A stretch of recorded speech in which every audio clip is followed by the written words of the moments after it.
রূপে যাই চলিয়া শোনেন সবে বেনামাজি বসিয়া মৃত ব্যক্তি কি রূপে যাই চলিয়া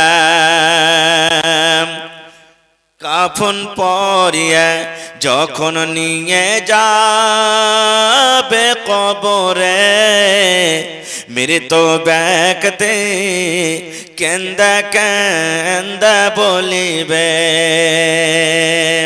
কাফন পরিয়া যখন নিয়ে যাবে কবরে মৃত ব্যক্তি কেন্দা কেন্দা বলিবে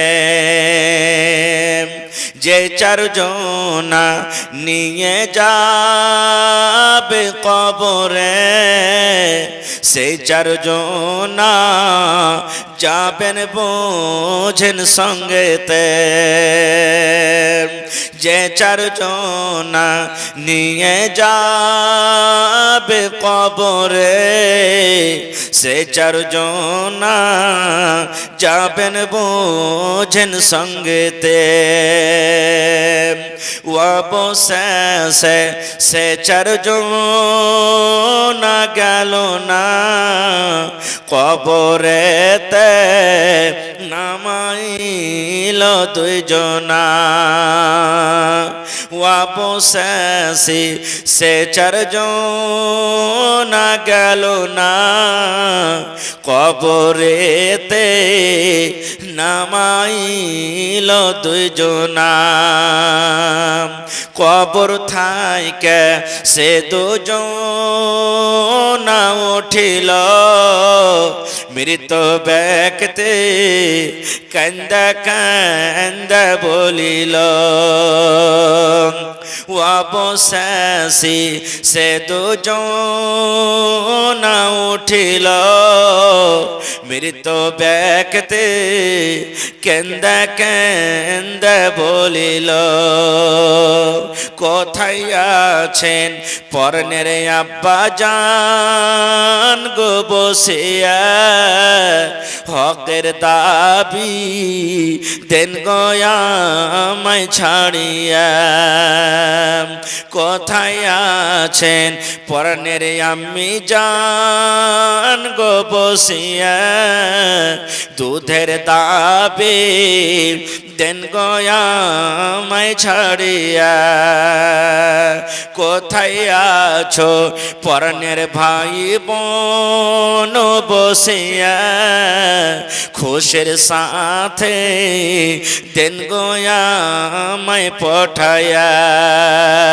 শোনেন সবে বেনামাজি বসিয়া মৃত ব্যক্তি কে রূপে যাই চলিয়া এই যে না কাহর গীবত করতে হবে না ভাই খবরদার যদি আপনি ভালো হন যদি আপনি যার ব্যাপারে গীবত করছেন চুগলখড়ি করছেন পারলে ডাইরেক্ট ওকে বলেন ভাই রে তোমার ব্যাপারে এরকম আমি কথা শুনেছি বা তুমি এই কাজটা করছো ভাই তাহলে তুমি কিন্তু এই কাজটা করো না শেখ সাদি রহমতুল্লাহ আলাইহি বলেন যে যদি আমার ভিতরে কোনো বুরাই পাও তাহলে ডাইরেক্ট আমাকে এসে বলো আমি শুনবো আমার ভিতরে যে কমিটা আছে আমার ভিতরে যে ভুলটা আছে আমাকে যখন তুমি ধরিয়ে দিবে তা আমি হেদায়েত পেয়ে যাব হয়তো আমি বদলে যাব আমার দ্বারাতে ভুল হবে না আর আমার ভুলটা তুমি এর সামনে ওর সামনে ওর সামনে ওর সামনে যদি বলে দাও তো এটা হলো কি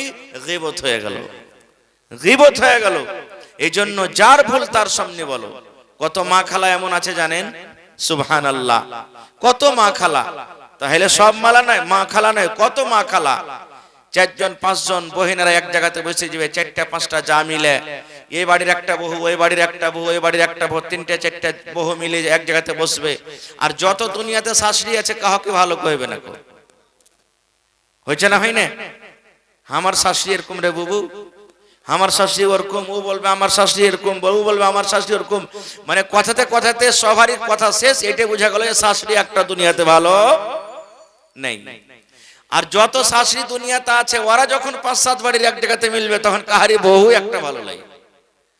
ও কইবে যে হার বহুটা এরকম, ও বলবে আমার এরকম বহু, ও বলবে আমার একটা বহু এরকম, মানে বহু কাহারি ভালো লাগে।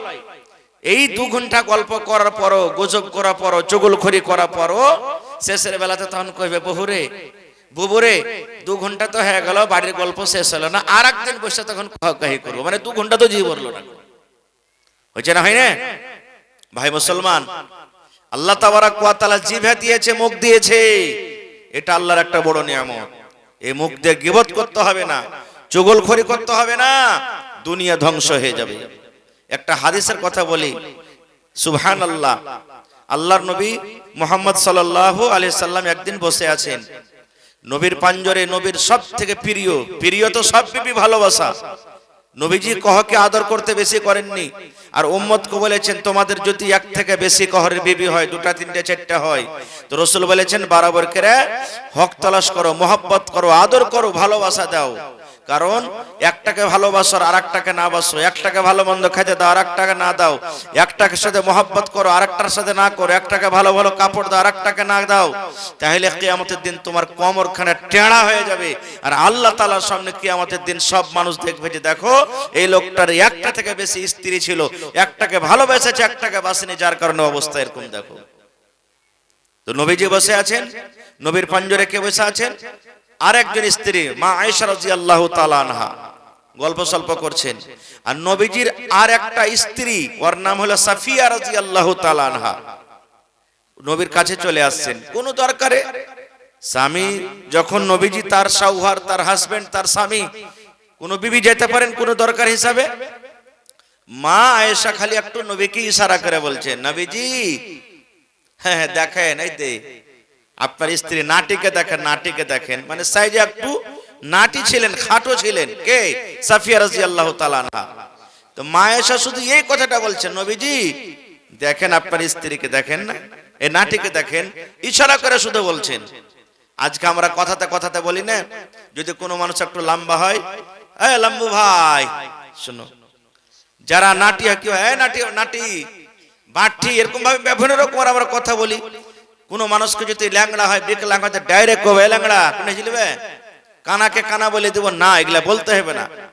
যার ভিতরে যেটা আইব আছে, আইব বলতে মানে আসলই আছে, যেমন ল্যাংড়া, কানা, চোর, হ্যাঁ এই ধরনের যদি ডাইরেক্ট ওকে বলেন তো খারাপ মনে করবে, ওকে কষ্ট পাবে, তো ওই ভাষা দিয়ে তাকে ডাকতে হবে না। তো নাবিজির সামনে শুধু বললেন, নাবিজি দেখেন আপনার স্ত্রী সাফিয়াকে দেখেন, নাটিকে দেখেন, আপনার কাছে চলে আসছে।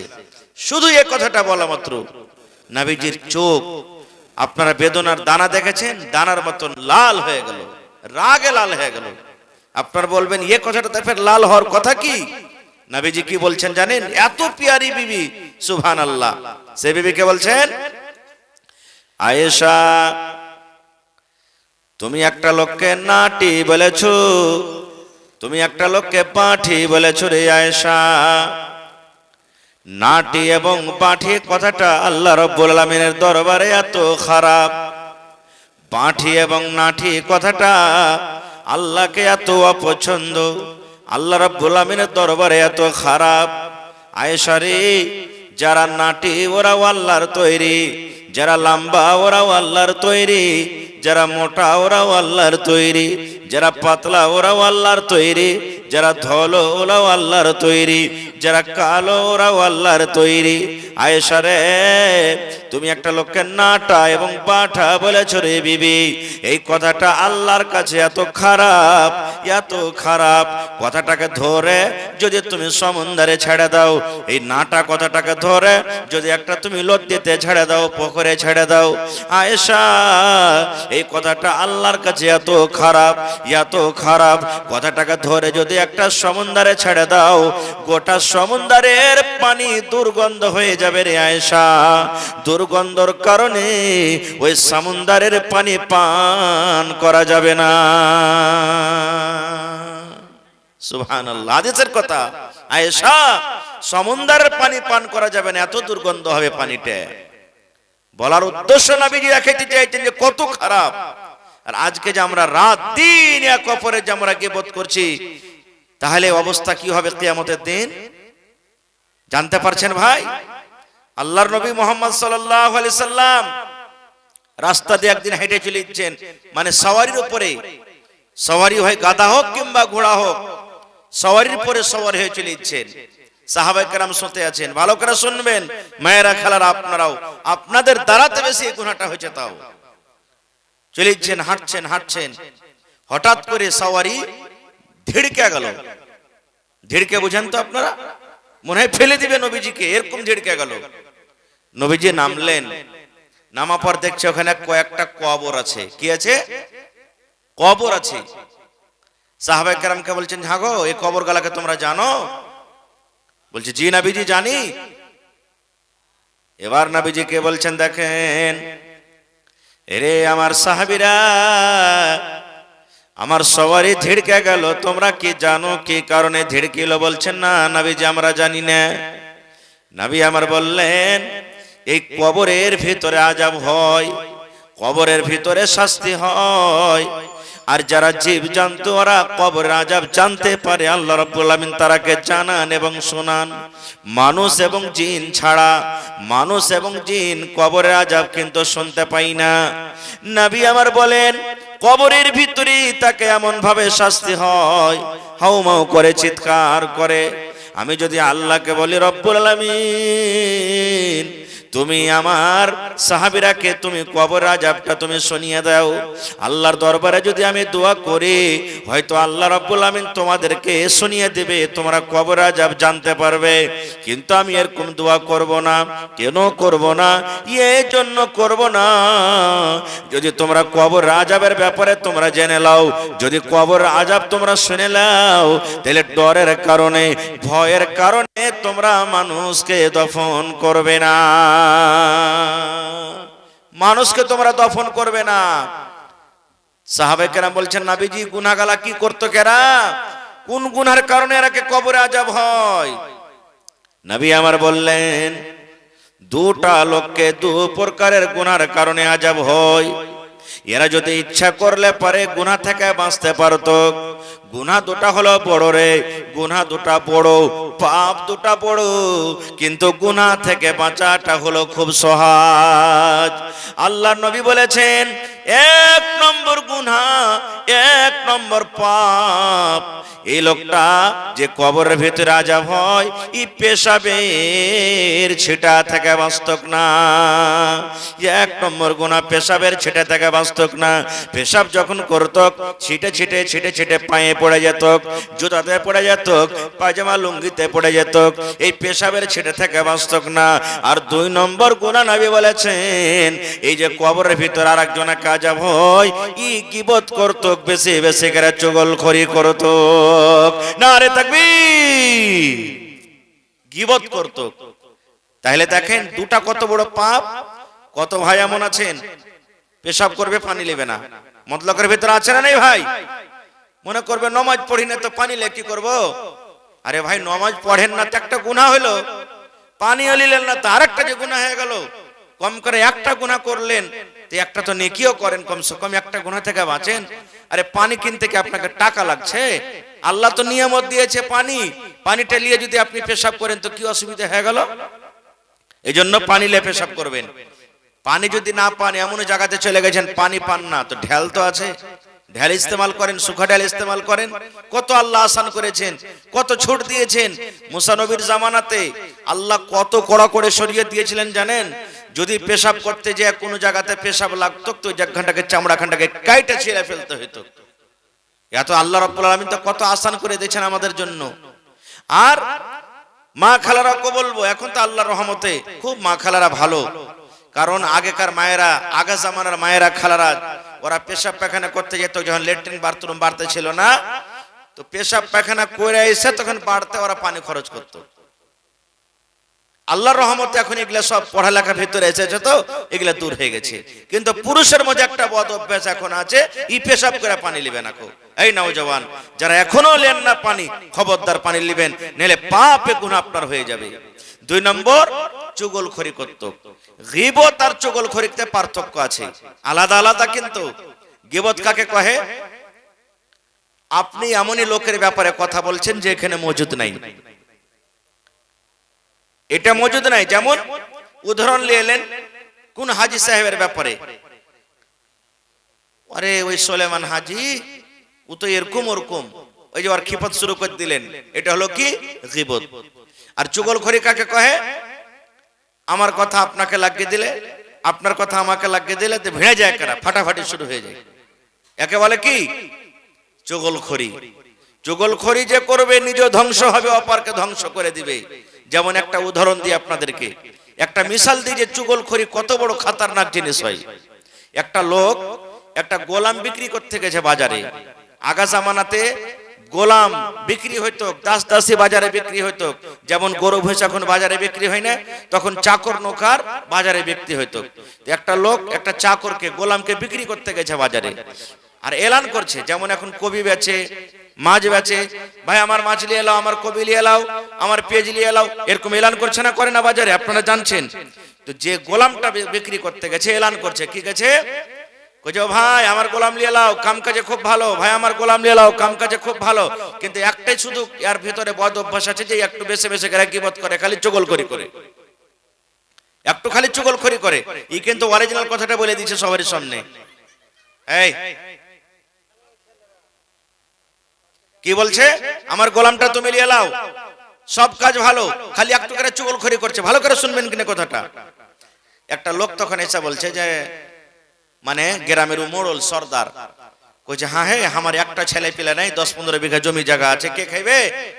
একটু করে চুগলখড়ি না করছে, করছে করুক গা, বেটা বানিয়ে লিব, ওকে বেটা বানিয়ে রাখবো, আমার বেটার মতন থাকবে, আর কেন চুগলখড়ি করবে? ও ছোট মোটো কথা মনে করে বাড়ি কিনে নিয়ে চলে গেল কিনা ওকে।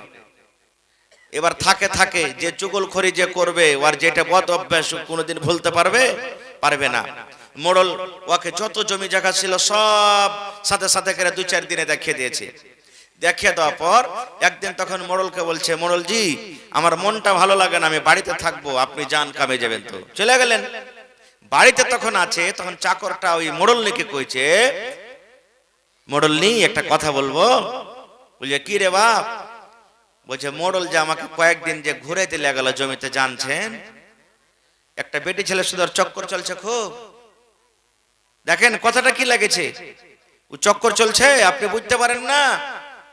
বলছে তাই না? তো হ্যাঁ। বলছে আমাকে এরকম মনে হলো যে ওরা কাল বিবাহ পর্যন্ত করে নিবে। জি তোমার ছেলে পেলে হয় না, ওকে বিবাহ পর্যন্ত করে নিবে। বলছে হ্যাঁ রে বাপ কি করতে হবে? বলছে কি করতে হবে কিছু জানি আমি, যদি করতে চাও তো এখনো উপায় আছে, একটা রাইতে মতো রাইজ বাইচা আছে। বলছে কি করতে হবে? বলছে যখন রাইতে মোড়ল শুধবে, নিন চল যাবে, তখন তুমি চাকু দিয়ে হোক, যা পাথর দিয়ে হোক, যা কোনো জিনিস দিয়ে হোক, ওর একটা দাড়ি গালা কাইটা আমাকে দিও, তোমাকে একটা তাবিজ বানিয়ে দিব, ওর দেমাগ কিন্তু ঘুরে যাবে মোড়লের, আর ওগুলো সব ভুলে যাবে। দেখেন কি কথা বলছে, যে রাইতে শুধবে তখন তুমি আমাকে একটা ওর দাড়ি গালা কেটে দিও, বাকি যা করার আমি করবো। বলছে ঠিক আছে, এটা তো আসান কাম, স্বামী স্ত্রী একসাথে থাকবে, পুরুষ নিন যাবে, এটা দাড়ি নিতে কি আর কোনো অসুবিধা নাই। এবারে মোড়ল বাড়িতে এসেছে, দুপুরে খানা পিনা খাওয়ার পর তখন বলছে যে রে চল তো জমিনে, তুই 2 দিন থেকে যাসনি, পারি না চল ঘুরে আসি। এবার চলে গেছে, যা পর তখন ঘুরতে ঘুরতে মোড়লকে কি বলছে, মোড়ল একটা কথা বলবো। বলছে কি? বলছে যে আমি যে 2 দিন থেকে বাড়িতে আছি, তা আপনি জানেন না আপনার স্ত্রী কি কাজ করে? হ্যাঁ এরকম এরকম ও অপরের সাথে ভালোবাসা করে, আর আপনার যদি বিশ্বাস না হয় যে দেখবেন রাইতে শুধবেন তো আপনাকে কাটতে যাবে,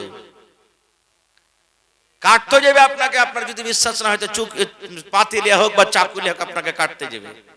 বলে তাই নাকি রে, সত্যি বলছিস? যে হ্যাঁ।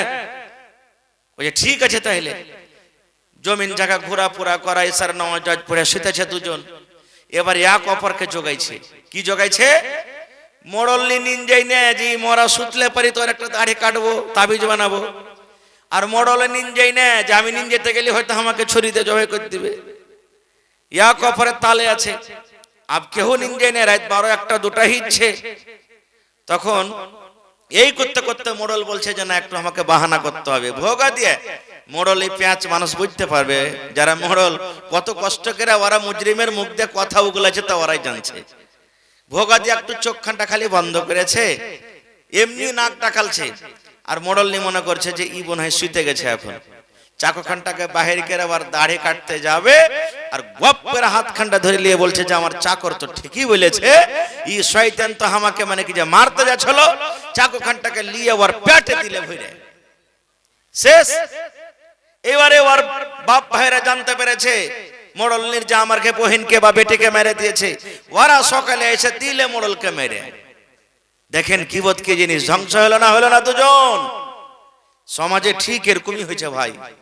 কিছু চুগলখোর মানুষ এমন আছে, এক দোস্ত আরেক দোস্তের ভালোবাসা দেখতে পারে না, এক বন্ধুর আরেক বন্ধুর ভালোবাসা দেখতে পারে না, এক ভাইয়ের আরেক ভাইয়ের ভালোবাসা দেখতে পারে না, এক বাপ আরেক বেটার ভালোবাসা দেখতে পারে না, রাখেন ভালোবাসা দেখতে পারে না।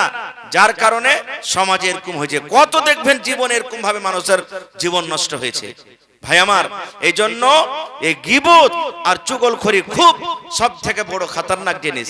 আমার ওস্তাদে মোহতারাম শেখ আশরাফুল হক রহমানি রাহিমাহুল্লাহ দুনিয়া থেকে চলে গেছেন। খুব মুত্তাকি তাহাজ্জুদ গুজার মানুষ ছিলেন। আমাদেরকে বলতেন যে মানুষের দোস্তি কিভাবে টুটে জানেন, দু দোস্ত ছিলেন, দু দোস্ত এমনই কাহারা দোস্ত যে ও আর বাড়তে খাইতো, আর বাড়তে হাজিত, আর বাড়তে কি খাইলে আর বাড়তে হাজিত, এরকম এখনো দুনিয়াতে আছে এরকম বন্ধু তালি আছে না নেই? গ্রামের একটা লোককে খুব খারাপ লেগেছে, তখন ওরা দুজন একদিন হেঁটে চলিচ্ছে, তখন ওই যে যাকে খারাপ লেগেছে আর একটা লোক ও বলছে, এ ভাই তোমরা দু দোস্ত খালি হেঁটে চলিচ্ছ একসাথে, যেখানে ইচ্ছ ঘোরাফেরা করছো, আজ আমাকে শুতে নিবে না? বলে চলো দেবো না কেন, চলো আমাদের সাথে চলো। হাঁটতে হাঁটতে যখন 10 কদম গেছে, তখন একটা দোস্তকে কইছে, ভাই তুমি রুকো, ভাই তুমি রুকো। বলছে কেন? বলছে তোমাকে দুটা কথা বলবো। আর আরেকটা দোস্তকে বলছে, ভাই তুমি 10 কদম হাঁটো, তুমি 10 কদম হাঁটো, একে তোমার দোস্তকে দুটা কথা বলবো। বলে ঠিক আছে বলো। এবার 10 কদম যখন হেঁটে চলে গেছে, তখন ওই যে লোকটা পাছে এসেছে, যাকে দুটা কথা বলবো বলেছে, দাঁড় করেছে, একে বলছে থেকে ভাই বলবো না, চলো সাথে সাথে। এবার চলে গেল।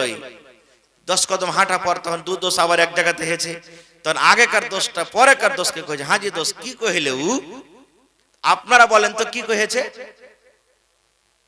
কহেন জোর করে বলেন। এটাই না বলবে যে আমাকে কিছু বলেনি, ওই দোষ মানবে? কইছে হাজি দোষ এত আমরা জিগরি দোস্ত জি, আর তুমি আজ আমার সামনে কথাটাকে ছুপাইছো।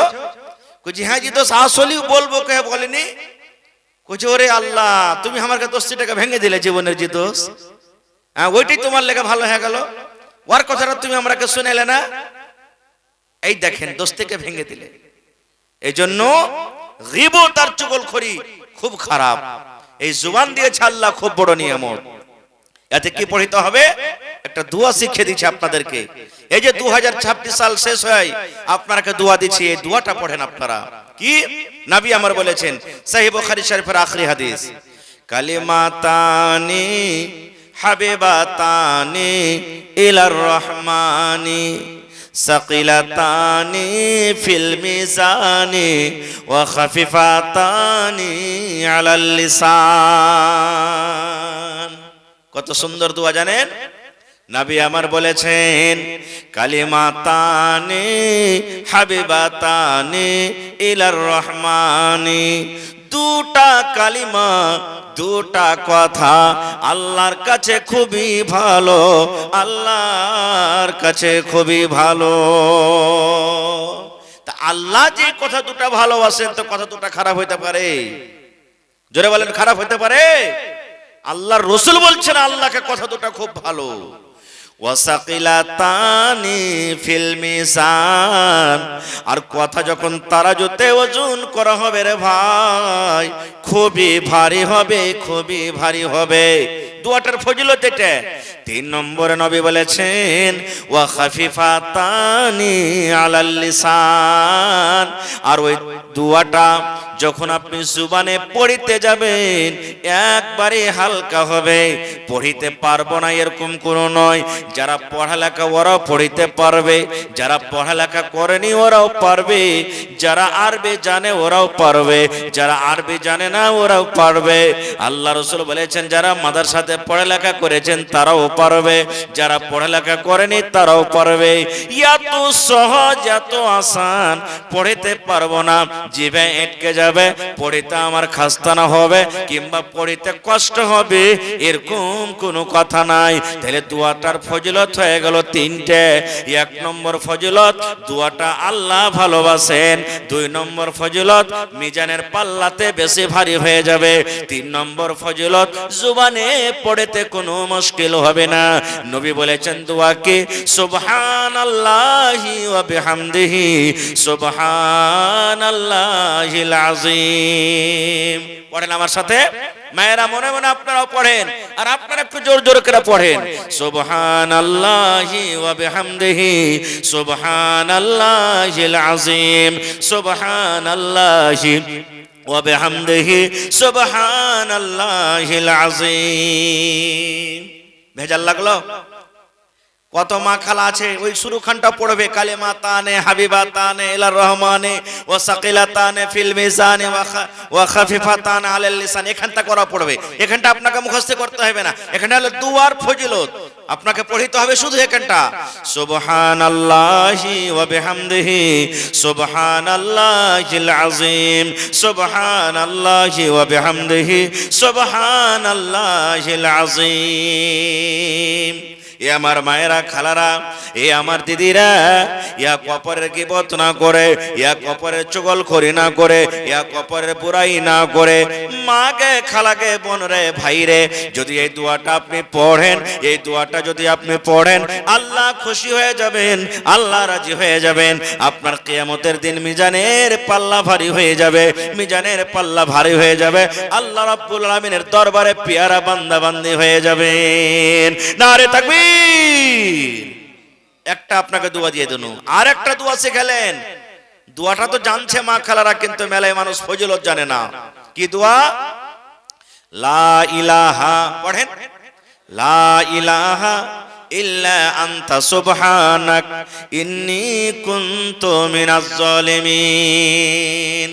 লা ইলাহা ইল্লা আনতা সুবহানাক ইন্নী কুনতু মিনাজ জালিমিন। কে পড়েছিলেন এটা? হযরত ইউনূস আলাইহিস সালাম। ইউনূস নবী পড়েছিলেন। কখন? যখন ওর কওমের উপরে রাগ করে, গোসা করে বাড়ি ঘর ছেড়ে যখন চলে গেছিলেন বাহিরে, ঘাট পার হইতে হবে, নদী পার হইতে হবে, মেলায় লম্বা ঘটনা আছে। ঘাট থেকে, নৌকা থেকে এবার পানিতে পড়ে গেলেন। যখন নৌকা হাবুক ডুবুক করতে শুরু হলো, পানিতে যেমনই পড়ে যা, মাছ হাঁ করেছিল সমুদ্রে, মাছের ভিতরে ঢুকে গেলেন, মাছ গিলে নিলেন। আপনারা বলেন তো, যে মাছের পেটে চলে গেলেন, মাছ যাকে গিলে নিলেন, আর কি বাঁচার উম্মিদ আছে ভাই? কোনো বাঁচার উম্মিদ নাই। কবর থেকে তো খাতারনাক হয়ে গেল। মানুষকে মাটি দিচ্ছে, কবরের ভিতরে যাইছে, তো দেখতে পাওয়া যেটা কবর, আর মাছ সমুদ্রে অত অত পানি, কোন মাছে গিললো, কে খালো, কে দেখতে যাবে? কিন্তু ইউনূস নবী, আল্লাহ রাব্বুল আমিনের পরে এত ভরসা, আল্লাহ রাব্বুল আমিনের পরে এত বিশ্বাস, ইউনূস নবী দুয়া কিন্তু পড়তে ছাড়ে না, তাসবিহ তাহলিল জিকির আজকার কিন্তু ছাড়ে না। মুখ দেয় একটাই কথা, লা ইলাহা ইল্লা আনতা সুবহানাক ইন্নী কুনতু মিনাজ জালিমিন। লা ইলাহা ইল্লা আনতা সুবহানাক ইন্নী কুনতু মিনাজ জালিমিন পড়েতেই আছেন। আর ইউনূস নবীর পড়ার আওয়াজটা বললা যেমন উড়ে, তো ভন ভন ভন ভন করে আওয়াজ করে। মাছি যখন উড়ে, মশা উড়ে, ভন ভন করে আওয়াজ করে। ওই ভন ভনের মতন ভন ভন ভন করতে করতে আরশের চারি পাঁজরে আওয়াজটা কিন্তু ঘুরছে। আল্লাহর ফেরেশতারা 8 জন ফেরেশতা আরশকে তুলে নিয়েছেন, যে আরশের উপরে আল্লাহ তাবারক ওয়া তাআলা আছেন। আরশের পাঁজরে পাঁজরে ঘুরছে ঘুরছে ঘুরছে। ফেরেশতারা জানছেন যে আল্লাহ দুনিয়াতে তোমার কোন এমন বান্দা মুসিবতে পড়ে আছে, তোমাকে ডাকছে আল্লাহ, তার ডাকে তুমি আল্লাহ জবাব দাও। আপনারা বলেন তো, ইউনূস নবী যে মাছের পেটে ডাকছেন, তা আল্লাহ তাআলার কাছে খবরটা আছে না নেই? জোরে বলেন। আল্লাহ কত কাছের খবর জানে, জানেন? কত আল্লাহ কাছের খবর জানে। আল্লাহ নবী বলেছেন, কালো রাত, কালো একটা পাহাড়, আর পাহাড়ের উপরে পাথর যে আছে, পাথরটা হলো কালো। কি? রাতটা হলো কালো, পাহাড়টা হলো কালো, আর পাহাড়ের উপরে যে একটা পাথর আছে পাথরটা হলো কালো, তাহলে সবে কালো হয়ে গেল নাকি?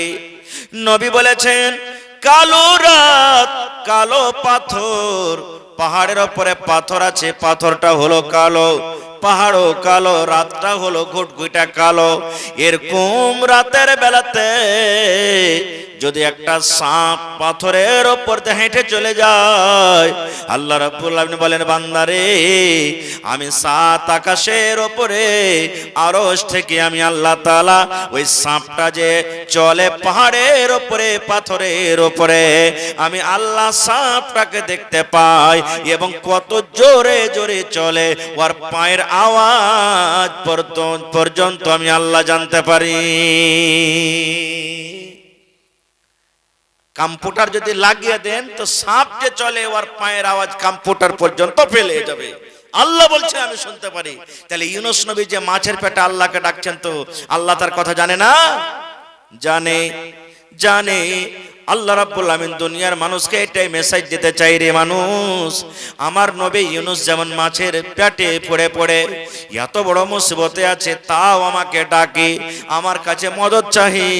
মানুষ রে, তোমরা আমার কাছে মুসিবতে পড়তে গেলে মদদ চাও, আমি আল্লাহ তোমাদেরকে উদ্ধার করব, আমি আল্লাহ উদ্ধার করব। যেমন যেমন দিন গেল তেমন তেমন ইউনূস নবীর মাছের পেটে আওয়াজটা থেমে গেল। কেউ বলছে 19 দিন, কেউ বলছে 40 দিন, কেউ বলছে 20 দিন, কেউ বলছে 15 দিন, কেউ বলছে 1 মাস। কতদিন হলো সহি খবর আল্লাহর কাছে জানে। মাছের পেটে থাকলেন, এবারে মনে হয় আওয়াজ আসবে না। ইউনূস নবীর আওয়াজটা দুর্বল হয়ে গেল, কমজোর হয়ে গেল। আল্লাহ রাব্বুল আলামিন আরশ থেকে মাছকে বলেন, আই মাছ, তুমি কাকে খেয়েছো রে? তুমি কি জানো? তুমি আমার একজন নবীকে গিলেছো, তুমি আমার একজন নবীকে খেয়েছো। মাছ, এই মাছ তুমি আমার নবীকে হজম করতে পারবে না। মাছ হজম করতে পারে না, একবার বেশি পানিতে চলে যায়, একবার কিনারাতে চলে যায়। মাছ শুধু ছটফট করে, ইউনূস নবীকে হজম করতে পারে না।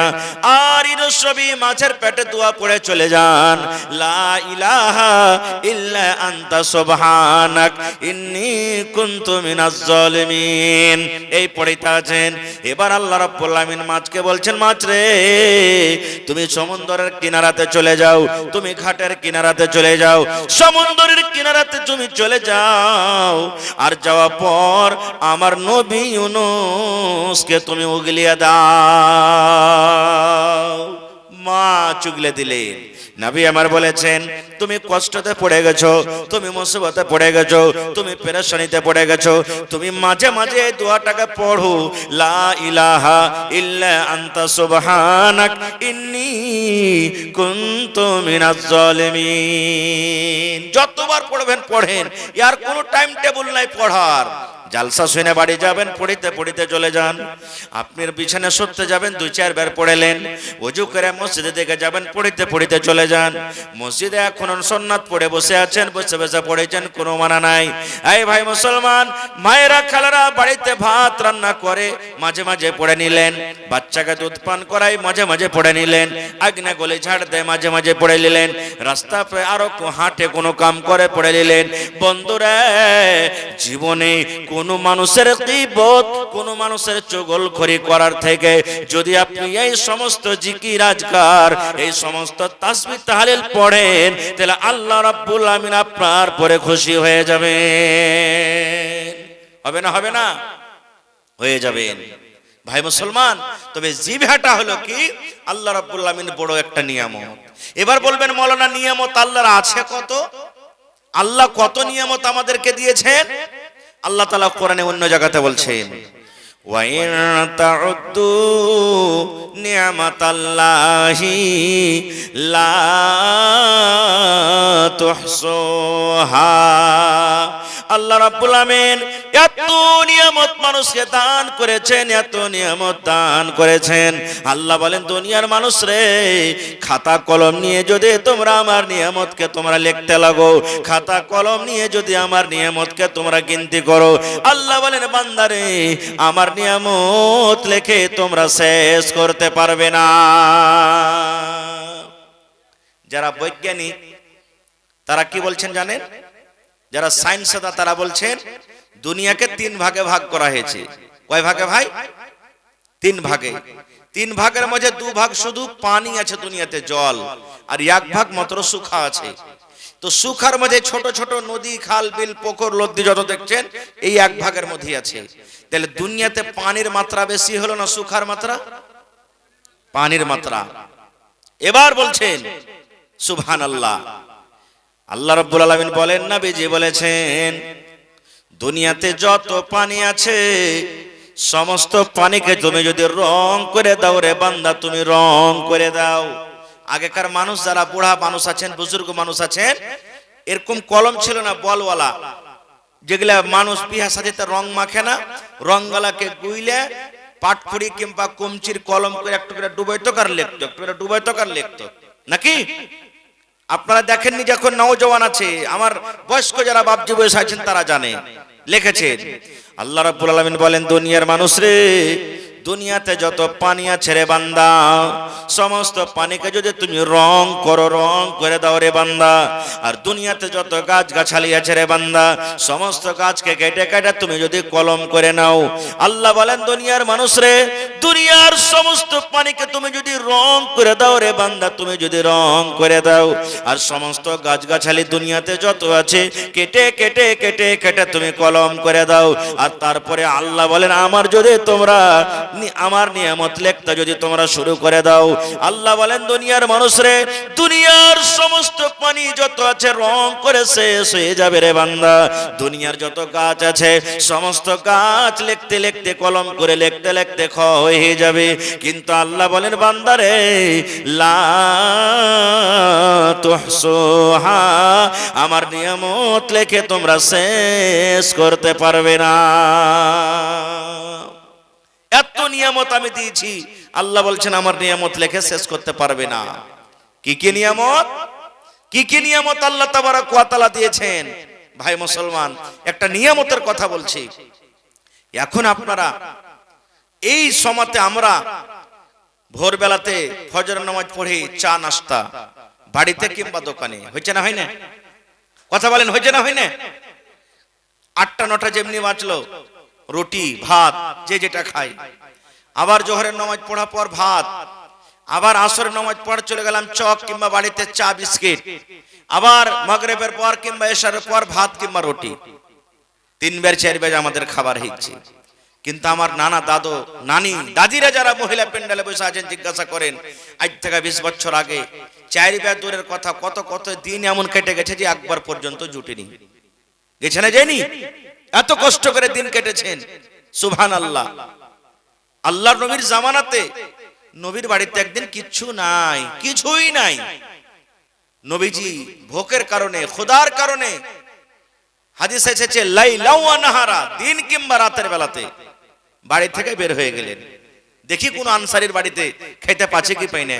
আল্লাহর নবী সাল্লাল্লাহু আলাইহি সাল্লাম সুবহানাল্লাহ বাড়ি থেকে বের হয়ে গেলেন ভোকের কারণে। হে মায়েরা ভাইরা, খুব সুন্দর হাদিস শোনাচ্ছি, একটু ভালো করে মন দিয়ে শুনেন। বাড়ি থেকে বের হয়ে গেলেন। আল্লাহর নবীর 2 জন বন্ধু, আল্লাহর নবীর 2 জন দোস্ত, একজনের নাম হলেন হযরত আবু বকর সিদ্দিক রাদিয়াল্লাহু তাআলা আনহু, আর একজনের নাম হলেন হযরত উমর ফারুক রাদিয়াল্লাহু তাআলা আনহু। ওরা খুব ভোক লেগেছে, বাড়িতে কিছু নাই। নবীজিও বা জানেন না যে ওরা 2 জন ভোকের কারণে বাড়ি থেকে বের হয়েছে, আর ওরা দুজনাও জানে না যে নবীজি ভোকের কারণে বাড়ি থেকে বের হয়েছে না। নবীও জানেন না যে হযরত উমর আবু বকর বাড়ি থেকে বের হয়েছেন। নবীজি হেঁটে চলেছেন, দেখছেন 2 জন, হযরত উমর রাদিয়াল্লাহু তাআলা আনহু আর হযরত আবু বকর রাদিয়াল্লাহু তাআলা আনহু রাস্তাতে দেখা হয়ে গেল। তাহলে 2 জন ওরা, নবী একজন, কয়জন হলেন? 3 জন হয়ে গেলেন। এবার নবীজি 2 জনকে জিজ্ঞাসা করছেন, আয় আবু বকর, এ উমর, কি কারণে বাবারে তোমরা বাড়ি থেকে বের হয়েছো তোমরা কি জানাবে না? কি কারণে, কি উদ্দেশ্যে তোমরা বাড়ি থেকে বের হয়েছো তোমরা কি জানাবে না? এইবারে তারা দুজন বলছেন, নবী গো, ভোকের কারণে, ক্ষুধার কারণে আমরা বাড়ি থেকে বের হয়েছি নবী গো। আমাদের পেটে কয়েকদিন থেকে দানা নাই, আমরা না খেয়ে আছি, তাই বাড়ি থেকে বের হয়েছি। যদি কোনো আনসারি ভাই যদি আমাদেরকে ডাকে আর ডাকার পেটে যদি দুটো খানা দেয় গো নবীজি, এই জন্য আমরা বাড়ি থেকে বের হয়েছি। এত কষ্ট করা পরও ইসলাম ধর্ম ছাড়ে না। দেখেন তারা দুজন এবার নবীকে বলছেন, ইয়া রাসূলুল্লাহ, এত দুপুরের বেলাতে, এত টহটহ দিনে, এত কড়া দিনে আপনি কেন বের হয়েছেন একটু জানাবেন না? নবী আমার বললেন, এ আবু বকর, উমর, তোমরা দুজন যে কারণে ভোকের কারণে বের হয়েছো রে বাবা, আমি নবী, আমি ওই খোদার কারণে ভোকের কারণে বাড়ি থেকে বের হয়েছি। উমর, যে কারণে তোমরা বাড়ি থেকে বের হয়েছো, আমি নবী, আমিও ওই কারণে বাড়ি থেকে বের হয়েছি, আমারও পেটে খানা নাই। একদিনকার ঘটনা, সহিহ বুখারী শরীফের হাদিস। আল্লাহ নবীর বিবি মা আয়েশা রাদিয়াল্লাহু তাআলা আনহা নিজের বোনের বেটাকে বলছেন, বেটা, নবীর বাড়িতে কত কষ্ট করে দিন কেটেছে জানো? বলছেন, আগে খালা।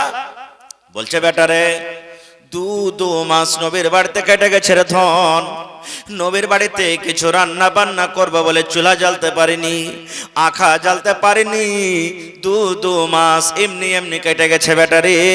নবীজির বাড়িতে আমরা চুলা জ্বালতে পারিনি যে হয়তো আমরা চাটি ঘাটি রান্না করব, কিংবা রুটি বানাবো, কিংবা গোশত তৈরি করবো, এরকম আমরা কিছু পাইনি। এবার মা আয়েশা বলেন, আমার বোন বেটা বলে, খালাগে কি খেয়ে থাকতে কে খালায়, আর বরেতে যাওয়ার পর আধা আধি খায় আধা আধি পাতাতে রেখে আসি, তাহলে আমার অবস্থা কি হবে? হয়েছে না, হয় না? কোন এমন বিহা দেখতে পাবেন না যে ওই বিহাতে অর্ধেক খানা বরবাদ হয়নি। জানেন রে ভাই, ওই খানাতে আমি দেখতে পাই মাঝে মাঝে মেলা জায়গাতে জুমা পড়ে, কখন মুর্শিদাবাদে জুমা পড়ে, কখন হয়তো বিহারে, কখন আর কোথায় জুমা পড়ে, কখন ঝাড়খণ্ডে পড়ি। আমি দেখছি, আপনারাও জানেন, জুমার দিন ইমাম সাহেব এলান করেন, ও গ্রামের ভাই, অমুক জায়গা থেকে একটা লোক এসেছে কিংবা একটা মহিলা এসেছে, বেটির বিয়ে দিবে, এই জন্য তোমরা 10, 20, 150 করে তাকে তোমরা সাহায্য করো। এলান হয় না, হয় না? এরকম আপনারা এলান শুনতে পান। এবার আপনাকে বলবো, ভাই রে, আমি আপনি যে বরযাত্রী গিয়েছি রে ভাই, ওই বরযাত্রীর মান সম্মান করতে গিয়ে, গোশত জোগাড় করতে গিয়ে, নাস্তা জোগাড় করতে গিয়ে আমরা মসজিদে মসজিদে ভিক্ষা করি আমরা ছেড়ে দিয়েছি। বলেন আল্লাহ রাব্বুল আমিন এরকম খানা সম্পর্কে কিয়ামতের দিন আল্লাহ জিজ্ঞাসা করবেন কি করবেন না? ছেড়ে দিবে আল্লাহ? জোরে বলেন, ছেড়ে দিবে কি? আল্লাহ তাবারাক ওয়া তাআলা ছাড়বেন না। খো আল্লাহ বলছেন যে সুম্মা লা তুসআলুন্না ইয়াওমা ইযিন আনিন নাঈম, আল্লাহ কিয়ামতের দিন প্রত্যেক নিয়ামত সম্পর্কে জিজ্ঞাসা করবে। এবারে সময় খুব শর্ট বলতে ঠান্ডার মৌসুম, পরে খাচ্ছি, ঠান্ডার মৌসুম, ঠান্ডার সময়। এ ভাই, আমি জানছি এলাকার মানুষ আমাকে এত আলহামদুলিল্লাহ ভালোবাসেন, গোটা রাত ওয়াজ করলে আপনারা বসে থাকবেন, হিলবেন না কেউ। তবে ইনশাআল্লাহ সময় পেলে কিছু কথা আরো বলবো পরে। তবে হলো এটা বানাত মাদ্রাসার জালসা। আল্লাহ যে আমাকে আপনাকে একটা বেটি দান করেছেন, এটা নিয়ামত। এটা বেটিকে অবহেলা করিয়েন না, বেটিকে খবরদার, বেটি পায়ে মন খারাপ করিয়েন না, স্ত্রীকে গালি দিয়েন না, জ্বালা পোড়া করিয়েন না বেটির কারণে। আল্লাহর নবী বলেছেন, যাকে আল্লাহ রাব্বুল আলামিন দুটা বেটি দিয়ে আল্লাহ আজমাইশ করেছেন, ওরে আল্লাহ, যাকে আল্লাহ বেটি দিয়েছেন, একটা বেটি হোক, দুটা হোক, তিনটা হোক, পাঁচটা হোক, সাতটা হোক, 10টা হোক, দুনিয়াতে কত এমন মা আছে আল্লাহ রাব্বুল আমিন তাকে একটাও বেটা দেয়নি, শুধু বেটি হয়েছে। আজকে আমার গ্রামে একজন মেহমান এসেছিলেন, কথাতে কথাতে বলছেন, মাওলানা আল্লাহ আমাকে 9টা বেটির বাপ করেছে, এখন পর্যন্ত আমার কিন্তু বেটা হয়নি। আল্লাহ আমাকে 9টা বেটি দান করেছেন। এরকম দুনিয়াতে কত মানুষ আছে কার শুধু বেটি দুনিয়াতে আছে, কত মানুষ আছে শুধু বেটা দুনিয়াতে আছে। আমি বলবো ওই বেটির বাপ বেটি পায়া মন খারাপ করিয়ান না রে ভাই। নবী আমার বলেছেন বেটি আপনার বাড়িতে এসেছে, বেটিকে সুন্দর করে লালন পালন করে শক্তি হিসাবে পড়িয়ে লেখে বেটি যখন বড় হবে তার ভালো জামাই দেখে ভালো বাড়ি দেখে যদি বিয়ে দিতে পারেন, নবী বলেছেন আমি নবী আর ওই বেটির বাবা জান্নাতের ভিতরে যাব। কেমন হয়ে জান্নাতে থাকবো? নবীজি 2টা লোককে ইশারা করে বলছেন বেটির বাপ আমি নবী আর ওই বেটির বাপ 2টা লোক যেমন পাশাপাশি হয়ে আছে, ওই বেটির বাবা জান্নাতের ভিতরে পাশাপাশি হয়ে থাকবো। নারে তাকবীর। আহা হা, এই দেখেন মাশাআল্লাহ। আসসালামু আলাইকুম, ভালো আছেন? মাশাআল্লাহ। দেখেন বছরে জালসা করতে আসছি আর আপনার সাথে গল্প হয়ে যায় করে। মাশাআল্লাহ। তো এতক্ষণ তো ওয়াজ করছো না, আপনারই মানে মনে হয় প্রথমে দুয়া হবে নাকি ইনশাআল্লাহ আজকে জালসাতে? কহেন কম যে হয়ে গেল লাগছে বেকার। হ্যাঁ সব বাড়ি লাগছে 10,000 15,000 করে দেন। গত বেলা 10,000 দিয়েছিল নাকি? হ্যাঁ এই বেকার কম হয়ে গেল, বেশি না করতে হবে। আচ্ছা অসুবিধা আল্লাহ দূর করবে ইনশাআল্লাহ। 10,000 টাকা করেন আপনি। জি আচ্ছা আর 2,000 করে 5,000 করে দেন, কাটা কোটা করিয়েন না, ঠিক আছে? ঠিক মাশাআল্লাহ। নারে তাকবীর। জাযাকাল্লাহু খাইরান জাযা ওয়া হাসানাল জাযা। রব্বানা যালামনা আনফুসানা ওয়া ইল্লাম তাগফির লানা ওয়া তারহামনা লানাকুনান্না মিনাল খাসিরিন। আচ্ছা মাদ্রাসার ছাত্রীরাকে বলেন যে মা খালার কাছে যাবে চাদর নিয়ে। আমার বহিনেরা চাদর নিয়ে যাও তোমরা। আর মায়েরা খালারাকে বলবো চাদরে মন দিয়ে দিয়ে টাকা পয়সা গহনা গাঠি সোনা চাঁদি ছাগল বকরি আপনারা মন দিয়ে দিয়ে তাড়াতাড়ি করে পাঠান। মাশাআল্লাহ। মোহাম্মদ মুসা 500 টাকা, মাশরাকুল ঠিকাদার 5,000 টাকা। নারে তাকবীর। মোহাম্মদ মাহফুজ 500 টাকা, আবুল কালাম 1,000 টাকা। মাশাআল্লাহ জাযাকাল্লাহু খাইরান জাযা ওয়া হাসানাল জাযা। রব্বানা যালামনা আনফুসানা ওয়া ইল্লাম তাগফির লানা ওয়া তারহামনা লানাকুনান্না মিনাল খাসিরিন। রব্বানা আতিনা ফিদ দুনিয়া হাসানা ওয়া ফিল আখিরাতি হাসানাতাও ওয়া কিনা আযাবান নার। আয় আল্লাহ তোমার বান্দারাকে দেখো, আমার একড়া বানাত মাদ্রাসার জন্য আল্লামা শেখুল সাহেব 5,000 টাকা জমা করে দিলেন। কেউ 500 করে দিলেন, কেউ 1,000 টাকা দিয়েছেন। আল্লাহ তাদের দানকে তুমি কবুল করে নাও। আল্লাহ রোজি রোজগারে বরকত দাও, কামাই ধামাইতে আল্লাহ বরকত দাও, হাতে টাকাতে পয়সাতে বরকত দাও। হে রব্বুল আলামিন, আল্লাহ যতদিন দুনিয়াতে বাঁচবে তুমি ইমানের হালাত রাখো, নেককার দিনদার করে রাখো। আল্লাহ হাতে টাকাতে পয়সাতে বরকত দাও। যারা দুনিয়া থেকে চলে গেছেন তাদের কবরে তুমি জান্নাতের বিছানা দিয়ে দাও। রব্বানা তাকাব্বাল মিন্না ইন্নাকা আনতাস সামিউল আলিম। আমিন। মাশাআল্লাহ। আল্লাহ একজন ভাই আমার আব্বা মারা গেছে, আল্লাহ জি দুনিয়াতে আব্বা নাই। আল্লাহ যা আব্বার জন্য 500 টাকা জমা করে দিয়েছে। রব্বুল আলামিন আব্বার কবরে তুমি জান্নাতের বিছানা দিয়ে দাও। আল্লাহ আব্বার কবরকে তুমি নূর দিয়ে মুনাওয়ার করে দাও।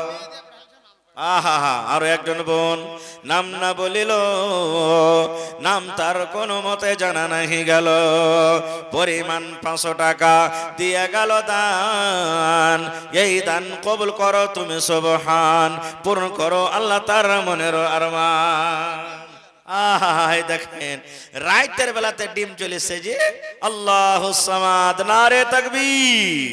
আরে একড়ার মানুষ খুব দানি, একড়া মানুষ যত এলাকাতে দেখছি, খাইরেগঞ্জ, ডোমরা, কারাঙ্কিয়া, হ্যাঁ, বাড়িঘাট, একবারে এরা খুব দানি। আল্লাহুস সামাদ।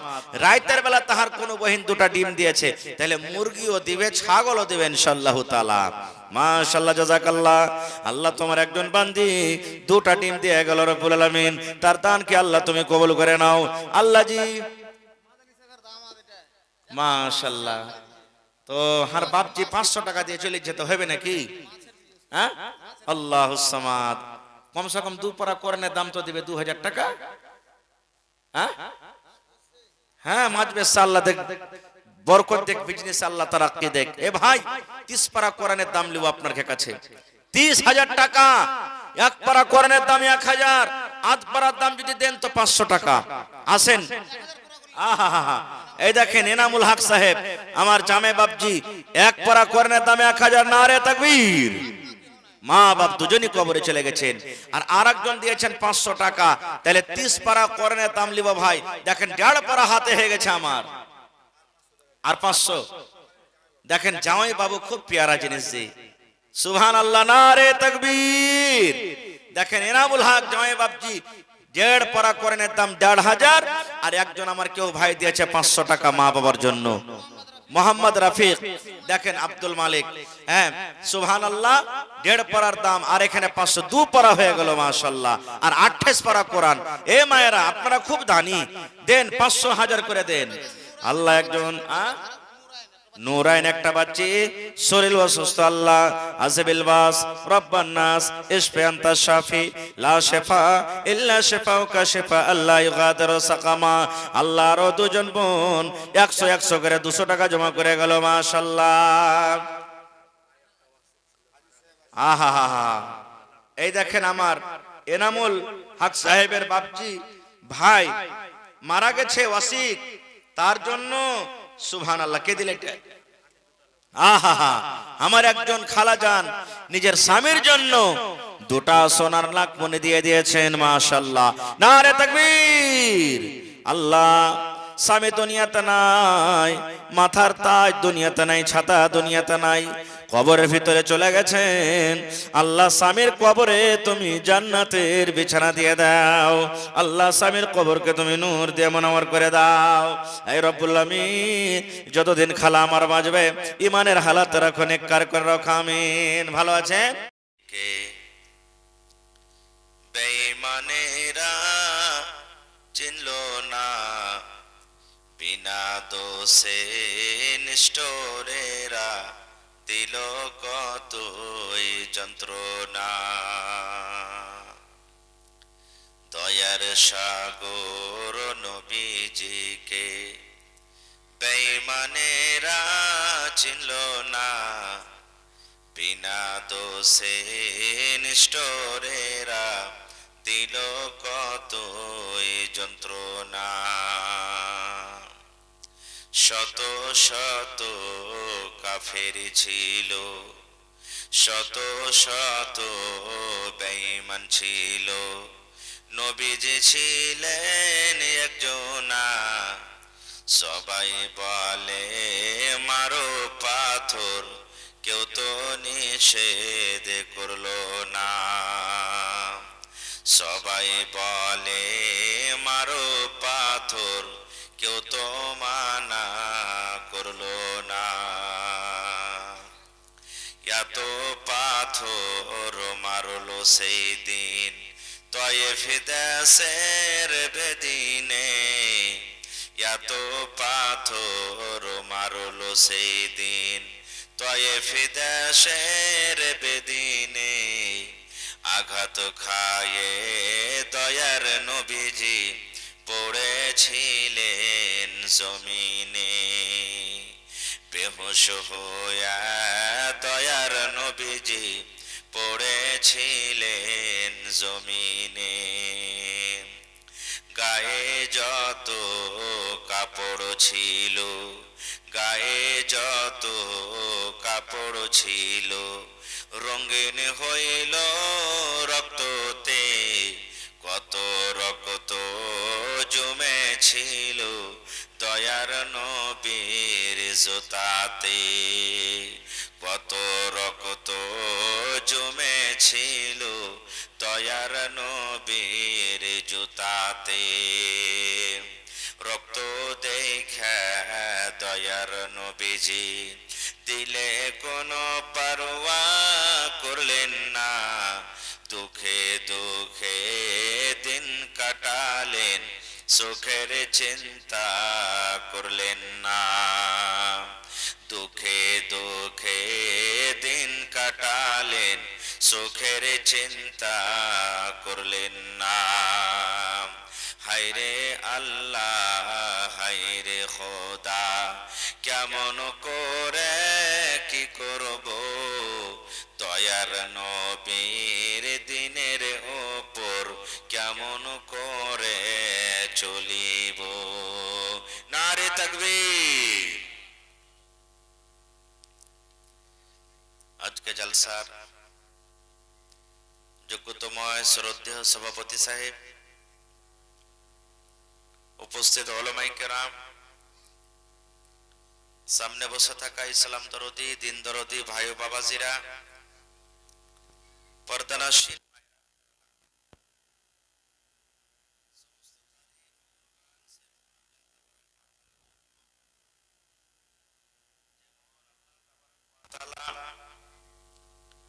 এই ঠান্ডার মৌসুমে শীতের রাত্রে আমার শেখে মোহতরাম উসমান মাদানী হাফিজাহুল্লাহ বানাতের প্রাঙ্গণে একত্রিত হয়ে বসে কিছু বলার ও শোনার তৌফিক দিয়েছেন। তাই আমরা আল্লাহ তাবারক ওয়া তাআলার প্রশংসা করি, অন্তর থেকে মুহাব্বতের সাথে সকলেই একটু মুখ খুলে জোর করে পড়েন আলহামদুলিল্লাহ। তারপর আমাদের শেষ নবী হযরত মুহাম্মদুর রাসূলুল্লাহ পড়েন সাল্লাল্লাহু আলাইহি ওয়াসাল্লামের পর অগণন দারুদ শরীফ শান্তির ধারা বর্ষিত হোক, আমিন। আল্লাহুম্মা সাল্লি আলাইহি আল্লাহুম্মা বারিক আলাইহি। ভাই মুসলমান, এত ঠান্ডাতে আপনারা মজলিসে বসে আছেন, মায়েরা খালারা বসে আছেন, ইচ্ছা করছে যে মনে হয় ল্যাপের তলে চলে যাব, তাও আপনারা যান না। এটা হলো আল্লাহর প্রতি মুহাব্বত, রাসূলের প্রতি মুহাব্বত, কোরআনের ভালোবাসা, দ্বীনের ভালোবাসা ভিতরে আছে বলেই এত কষ্ট করে আপনারা এখানে বসে আছেন। ভাই মুসলমান, আজকে আমি আপনাদের সামনে কোরআন মাজিদের দু জায়গা থেকে আয়াত তেলাওয়াত করেছি। সে আয়াতগুলিকে সামনে রেখে আমি আমার বক্তব্য ইতি করব। আমা তাওফিকি ইল্লা বিল্লাহ। আল্লাহর কাছে দোয়া করি রব্বুল আলামিন আমি যা কিছু বলবো যেন সহি হাদিস এবং কোরআন থেকে বলতে পারি, সাথে শোনার পর যেন আমরা আমল করতে পারি, তার জন্য আল্লাহ আমাদেরকে তৌফিক দেন। পড়ুন আল্লাহুম্মা আমিন। ভাই মুসলমান, আজকে ডিসেম্বর মাস, অর্থাৎ 2025 সাল শেষের মধ্যে আছে। 27 তারিখ হয়ে গেল নাকি? আর কয়েকটা দিন বেঁচে আছে। তারপরে ইংরেজি মাসের 1 তারিখ থেকে, সামনে জানুয়ারি মাসের 1 তারিখ থেকে 2026 সাল শুরু হয়ে যাবে। মোটামুটি কয়দিন আছে আর মধ্যখানে? 4 দিন আছে নাকি? 4 দিন পর এই বছর শেষ হয়ে যাবে। আমরা কত ভাই খুশি মানাছি, যাক বছর শেষ হয়ে গেল। জানুয়ারি মাসের 1 তারিখে মুরগা জবাই করব, কত ভাই মাছ জবাই করব, কেউ ডিম জবাই করব, কেউ বিরিয়ানি পোলাও খাবো আর খুব খুশি মানাবো, কেউ মদও পান করবে, কেউ ডিজে নিয়ে এসে ডান্সও করবে, গান বাজাবে, কত রকম গুনার কাজ করবে। না, চেষ্টা করতে হবে না ভাই, গান বাজাইতে হবে না, খুশিও মানাইতে হবে না। আল্লাহ তাবারক ওয়া তাআলা এই যে একটা বছর কেটে গেল, এটা নিয়ামত দিয়েছিলেন আমাদেরকে, নিয়ামত দিয়েছিলেন, আমাদের জন্য নিয়ামত ছিল। আর আল্লাহ তাবারক ওয়া তাআলা কোরআনে বলছেন যে কিয়ামতের দিন প্রত্যেক নিয়ামত সম্পর্কে আল্লাহ জিজ্ঞাসা করবেন, প্রত্যেক নিয়ামত সম্পর্কে আল্লাহ ছাড়বেন না। আফসোস আজকে আমাদের মুসলমান নওজওয়ানের মা খালাদের যে আমরা 1 তারিখে খুশি মানাই, 1 তারিখে খুশি মানার দিন নয়, 1 তারিখে হলো কান্দার দিন, 1 তারিখে হলো আল্লাহর কাছে চাহার দিন, 1 তারিখে আল্লাহ রাব্বুল আলামিনকে কিছু বলার দিন। বলবেন হাজী মাওলানা 1 তারিখে কি আল্লাহর কাছে কান ভর চাহাবো? আল্লাহ তাআলাকে এই কথা বলবেন, হে আল্লাহ, আমি এদিকে ওদিকে 1 বছর কাটিয়ে দিলাম, বুঝতে পারলাম না কতটি জীবনে নামাজ ছাড়লাম, 1 বছরে কতটি মিথ্যা কথা বললাম, কতটি চুগলখড়ি করলাম, কার হক মেরে খেলাম, কার উপরে জুলুম অত্যাচার করলাম। আল্লাহ, এই 1 বছরকার ভিতরে কত তোমার নাফরমান এমনই কাজ করলাম যাতে তুমি নারাজ হয়ে যাবে, তোমার নবী নারাজ হয়ে যাবে। আল্লাহ জি, তোমার নাম হলো গফফার, তুমি মাফ করনে ওয়ালা। 2026 সাল শুরু হয়ে গেল। আল্লাহ জি, তুমি আমাকে এই বছরে এমন ভাবে আল্লাহ তৌফিকটা তোমার দরবারে দোয়া করছি যেন আমার নামাজ না ছুটে, আমি কোনো মানুষের উপরে জুলুম অত্যাচার না করি। আল্লাহ, আমার দ্বারাতে কোনো রকমের গুনাহ না হয়, কোনো মানুষের চুগলখড়ি না করি, গীবত না করি। এই ধরনের আল্লাহ রাব্বুল আলামিনের দরবারে দোয়া করতে হবে। এই জন্য কোনদিন আল্লাহ তাবারক ওয়া তাআলার নাফরমান বান্দা হইতে হবে না। আর হাদিসে এসেছে, আমার শেখ মুহতারামেরা বসে আছেন, জিজ্ঞাসা করবেন, আল্লাহ রাসূল বলেছেন ফাজহাক কলিল, কম হাসু, ওয়াবকা কাসির, আর বেশি করে কান্দো। দুনিয়াতে যতদিন বেঁচে আছি কম হাসতে বলেছেন, বেশি বেশি কাঁদতে বলেছেন, কিন্তু এর উল্টা আমরা করছি, বেশি আমরা হাসছি আর কমই আমরা কাঁদছি। আমাদের জীবনটা যাচ্ছে কিসে? এক অপরের গীবত করতে। আমাদের জীবনটা যাচ্ছে কিসে? এক অপরের চুগলখড়ি করতে। আমাদের জীবনটা যাচ্ছে কিসে? এক অপরের বুরাই করতে। এই তো চায়ের দোকানে বসে গেলাম, বাজারে বসে গেলাম, গলিতে বসে গেলাম, 2 জন 4 জন 5 জন বসে গেলাম, গল্প শুরু হয়ে গেল। অমুক মাদানি তো এরকম, ও তো লোককে ঠেকে ঠেকে খায়, এরকম হয়েছে। অমুক হাজি তো এরকম, অমুক নমাজি তো এরকম। আরে ওই লোকটা নমাজ পড়ছে, ওর থেকে আমি ভালো রে নমাজ।